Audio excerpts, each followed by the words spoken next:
हर एक रोज एक नई प्रेरणादायक कहानी सुनने के लिए आप हमारे YouTube चैनल को सब्सक्राइब करें और बेल आइकन को प्रेस कर दें। नमस्कार दोस्तों, मैं हूं सुनील और आप देख रहे हैं महतो हिंदी कथा। आज की कहानी है पछतावा।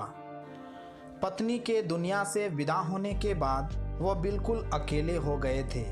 कमजोर और थका हुआ शरीर मानो विदेश में जा बसे इकलौते बेटे के इंतजार में ही दिन काट रहा था।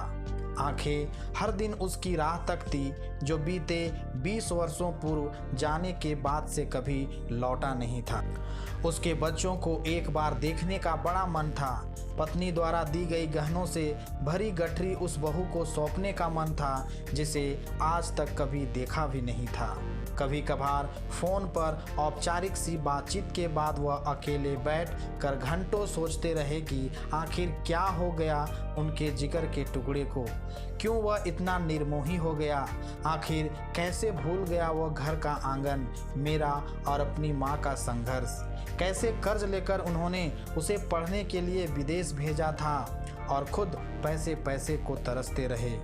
हमने तो उसकी हर ख्वाहिश को पूरा करना ही अपना अरमान बना लिया था। बड़ी लंबी लिस्ट है यह, तो आखिर कैसे भूल गया वह।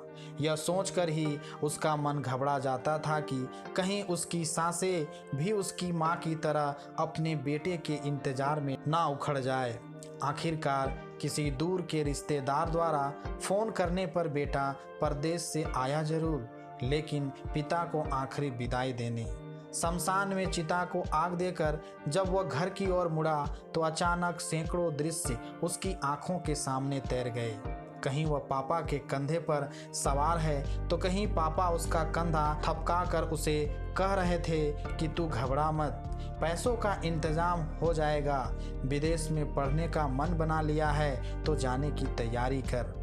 घर की तरफ बढ़ते हर कदम याद आने लगी माँ पापा की वो सारी बातें जिनका अर्थ ही उसकी खुशी से जुड़ा था। ओह, क्या क्या याद आ रहा था उसे आज। वह तो जिंदगी की आपाधापी में सब भुला ही बैठा था।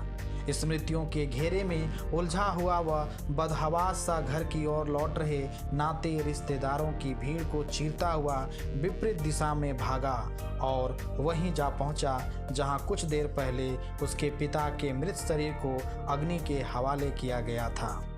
पर यह क्या, उसकी भीगी आंखों को तो आग की लपटों में भी उन्हीं स्मृतियों के कोलाज नजर आने लगे। वहां बैठे एक बुजुर्ग ने पूछा, क्या हुआ बेटा, वापस आया है, कुछ भूल गया क्या? उसने गर्दन हिलाते हुए जवाब दिया, आज ही तो सब याद आया है बाबा, लेकिन अब तो बहुत देर हो गई। मैं आशा करता हूँ कि आपको आज की कहानी पसंद आई हो। अगर कहानी पसंद आई है तो प्लीज़ लाइक करें, कमेंट करें। धन्यवाद।